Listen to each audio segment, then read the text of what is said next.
Hey, how's it going everybody? This is going to be the full How to Play Kanata The First Sacrament video to help everybody get a better understanding of how the game works. Let's jump right in.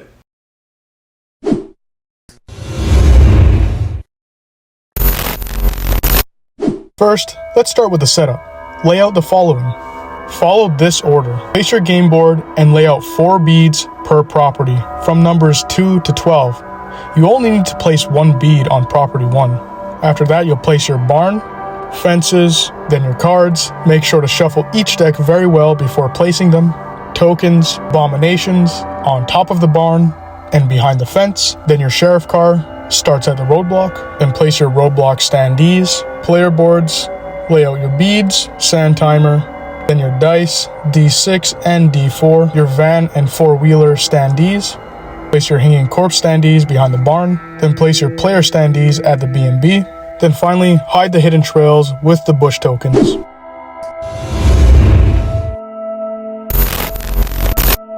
The game objective: players must escape the town by locating 4 unique items essential for dismantling the hellish roadblock. These items can be delivered to the roadblock in any order, or all at once, to clear this mysterious obstruction. Any saw you get can take down one of the death monoliths, and only the fire extinguisher can take out the hellfire wall. Once this is done, the game is over, and the surviving players win and get to leave unhindered as the abominations and unexplained phenomenon have left the town.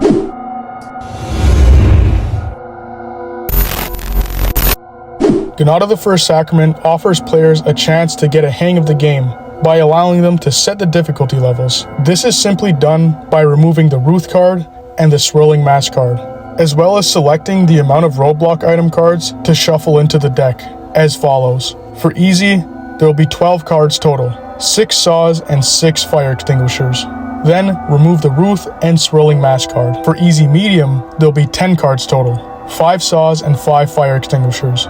Remove the Ruth and Swirling Mask card. For medium, there'll be 8 cards total, 4 saws and 4 fire extinguishers. Remove the Ruth card, but add the Swirling Mask card. Medium hard, there'll be 6 cards total, 4 saws and 2 fire extinguishers. Add the Ruth and Swirling Mask card. Finally, for the hard level, there'll be 4 cards total, how it was meant to be played. 3 saws, 1 fire extinguisher, and add the Ruth and Swirling Mask card.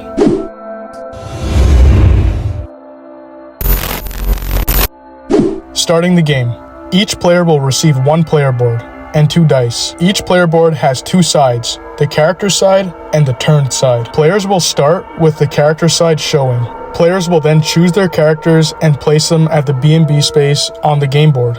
Players will each roll 1 die to determine their order of play. The player with the highest roll will go first, and the sequence will proceed from highest to lowest roll. Old school.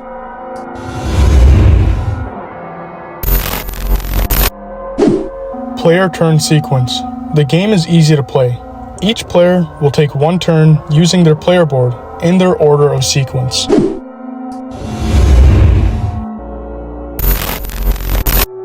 The player's turn. Players will take up to 5 actions per turn using their player board.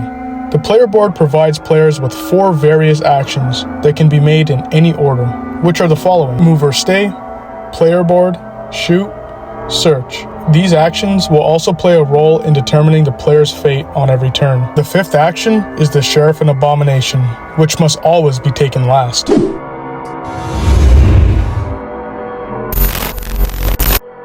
The green player actions are mandatory and must be taken by the player for every turn. The ones in gray, shoot or search, are optional. The red Sheriff and Abomination actions are also mandatory and must always be played last. Choose either 1 or 2 dice to roll if you choose to move on the game board. The amount of dice you choose will also dictate what you will roll for the player board and the Sheriff and Abomination. Choose wisely, as this can have an impact on the player who moves next.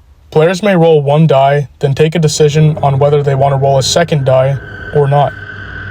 If you decide to stay and not move on the game board, you will only need to roll 1 die for your player board and Sheriff and Abomination. Players can move in any direction on the game board, as long as they stay on the roads or pathway. They can also travel through properties and houses as they count as one space. Players can move any amount of spaces they choose up to the total dice roll. If a player decides to move on the player board first, the choice of the dice amount rolled will also dictate the amount the player will roll for his movement on the game board, and the Sheriff and Abomination. Starting on the barn space, players will move clockwise on the player board when they roll. There is also a health meter, from 1 to 20, on the bottom to help keep track of your health. Landing on an event card space indicates whether the player has to draw from either the exterior or interior event card deck. Players will draw from the exterior event card deck if they're on a path, road space, the graveyard space, cornfield, junkyard, and lone grave. These are considered exteriors. Players will draw from the interior event card deck if they're inside of a building. These event card decks are filled with all types of interactions the player will have to deal with that range from unexplained phenomenon, demonic manifestations, and townfolk who may help or harm you depending on their level of sanity. Landing on the mystery space indicates the player must draw a card from the mystery deck. Landing on a fence space indicates a safe space. Landing on the Pillars of Creation space will release an abomination from the barn and any dormant abominations that may be on the game board. When a player lands on or passes the barn space, an abomination will be released from the barn, and a threshold bead will be removed from the player board. When all the threshold beads are removed from every player's board, the horde will be released from behind the fence, as well as the one from on top of the barn. Once all threshold beads are removed, players will place one threshold bead back on the player board symbol space and start the process over again, but with less time.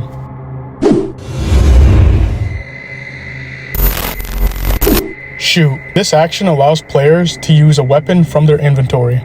Each weapon card will show its ammo and range. The number at the bottom of the card indicates the weapon's range. The number of bullets are indicated to show how many shots can be taken. To take out an abomination, the player must roll a 1 to get a headshot. To make the possessed sheriff card lose a turn, the player must roll an odd to take out a tire, which just reinflates after a turn. Players may only shoot at one target per turn, but may take as many shots as needed until they hit their target. If players run out of ammo on a weapon, they may move on to the next weapon in their inventory to continue shooting.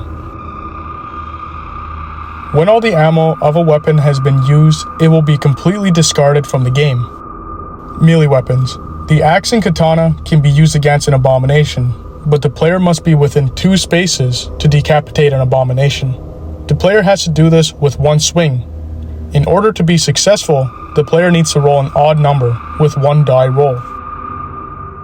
Additionally, players can use these weapons against the sheriff's car and the ambulance. For the ambulance, they can keep rolling as long as they continue to roll odd numbers to take out all 4 tires.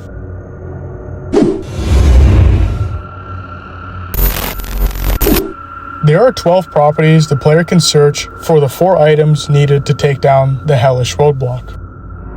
In order to search for items, a player must land on a property and then remove 1 bead to draw from the search card deck. During their search, players will also discover weapons and health items they can use and keep in their inventory. Players may keep up to a maximum of 4 inventory cards. Players may discard inventory cards by placing them in the cornfield for better ones they find during a search. Players can either give or trade inventory cards as long as they're within 3 spaces from one another.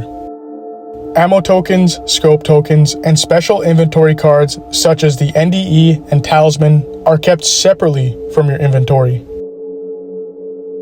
These items are not affected if you're caught by the possessed sheriff's car and will not be lost. Once all beads have been removed from a property, this indicates it is now empty.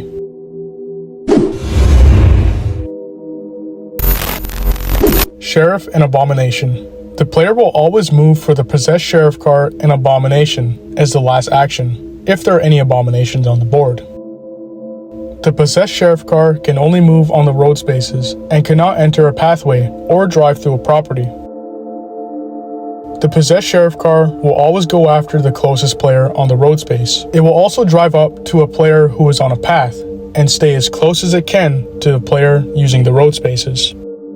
If all players are inside a property and or behind a roadside cross, the sheriff's car will drive back to the roadblock to make sure no one leaves. If the sheriff car catches a player by landing on the same space, the player will lose 2 health points and all their inventory cards, which will be placed in the cornfield, and then be moved to the B&B. The possessed sheriff's car will remain on the space where he got the player on, and continue after other players. The abominations will move the same way as the sheriff, except they can move along pathways as they float, and may pass over properties. An abomination can only enter a property to catch a player if it rolls an odd. Once an abomination catches a player, the player is turned into an abomination.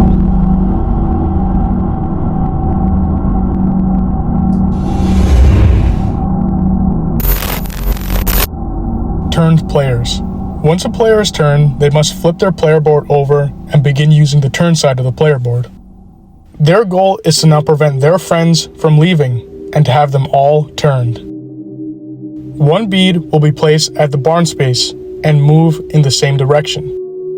Turned players will have up to 5 actions to take per turn, like a regular player board. Move or stay and player board are still mandatory and in any order.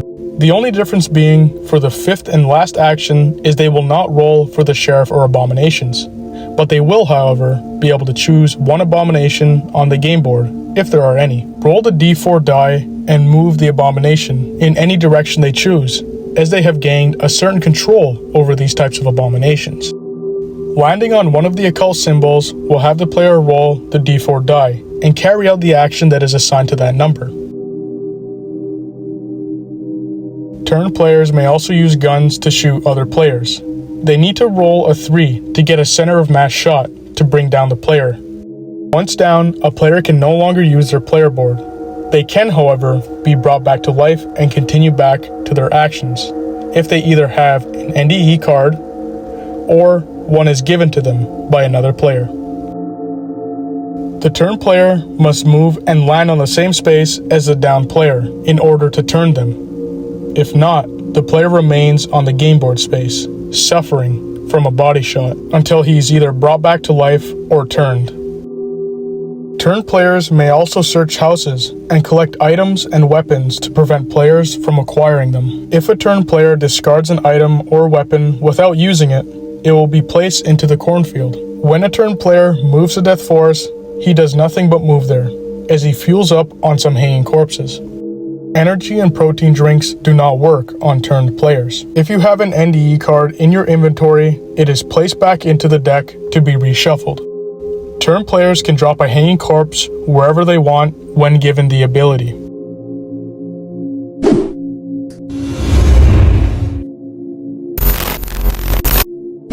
Board spaces with a symbol on it means they have been affected by the unexplained phenomenon.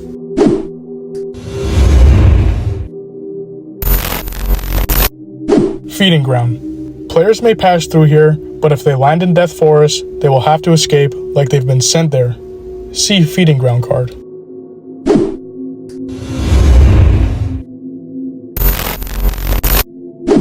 Cornfield. Weapons are discarded here by the player's choice, or if they've been caught by either the possessed sheriff's car, abominations, possessed ambulance, or if they die due to loss of health points. Players may pass through and pick up items, then continue going. They do not have to stop to pick up items.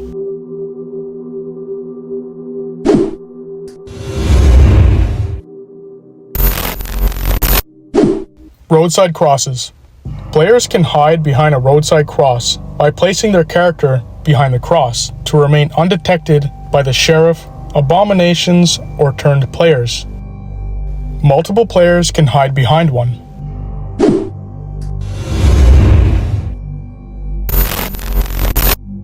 Discarding and reshuffling event cards. Should you survive long enough to make it through these decks of cards, you may reshuffle the event card decks and replay them, with the exception to the cards that offer the van, four-wheeler, and either scope or ammo tokens. These are discarded out of the game once they've been drawn.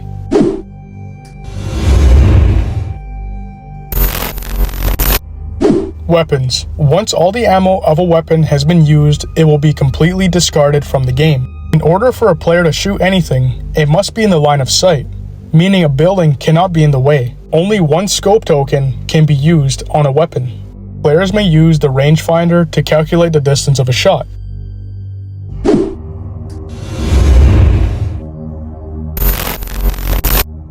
Sniper rifle. Players can shoot up to 30 spaces. Because of its accuracy, the player only needs to roll an odd to kill an abomination or take out a sheriff's tire.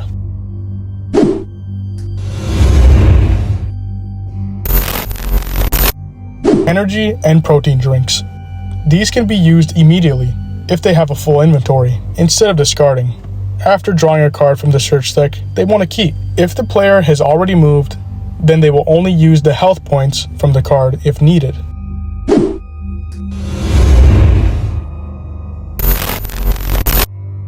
Four-wheeler. To drive this, move up to the space it's located. Remove your player standees from the board, as you will now move the four-wheeler standee.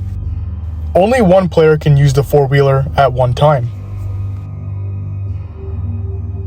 Because the bike only has half a tank of gas, it can only be used 4 times. Players will roll 4 dice to move the four-wheeler. Players may get off and get back on the four-wheeler as they like. To do so, they will leave the bike on the space where they leave, to continue on foot and then return to use. Or another player may use it as well. Be careful, if you leave your four-wheeler parked on a road space, the sheriff will go after it like another player. If the sheriff hits the four-wheeler and lands on the same space, it will smash the bike, removing it from the game. Park it on a path or behind a roadside cross to keep it safe.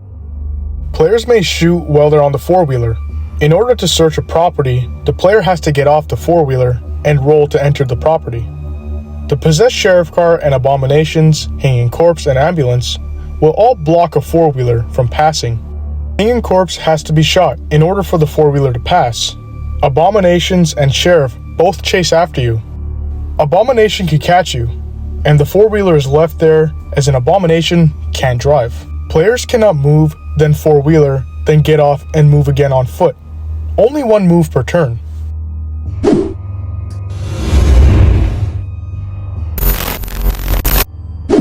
The van. To drive this, you must have the van keys. Players will need to land on the space to enter the van. Players will remove their standees from the game board while they drive the van, like the four-wheeler. To move the van, players will roll 5 dice. The van can be blocked by an abomination, sheriff, ambulance, and hanging corpse. In order to pass through any of these roadblocks, they must shoot any abominations and hanging corpses to remove them before they pass by. If the sheriff or ambulance is in the way, they will have to shoot out a tire and then be able to pass by driving around the sheriff and ambulance. The sheriff can't smash the van off the road. Players are protected in the van from the abominations, as they cannot enter it. The van can pick up multiple players at one time. When this happens, each player will take their turns in order to move the van.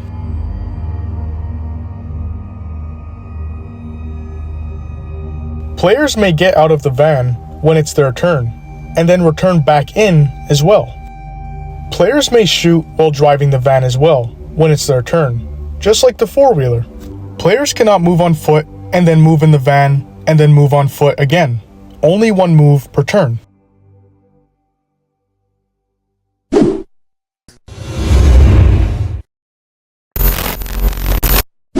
Be wise with your choice of dice rolls. Choosing 2 dice is great, as it will give you the best chance of moving more quickly to the next space on the game board. But it will also move the possessed sheriff's car and abominations quicker. Also, keep in mind that it will move you quicker around the player board as well, releasing abominations and hordes sooner than later. Gather weapons as soon as you can. You're going to need them. Manage your inventory wisely. There is value sometimes in keeping something like a bologna sandwich or a cold pizza, especially if you lose half your health due to an unexpected run-in with one of the unexplained or unhinged townfolk.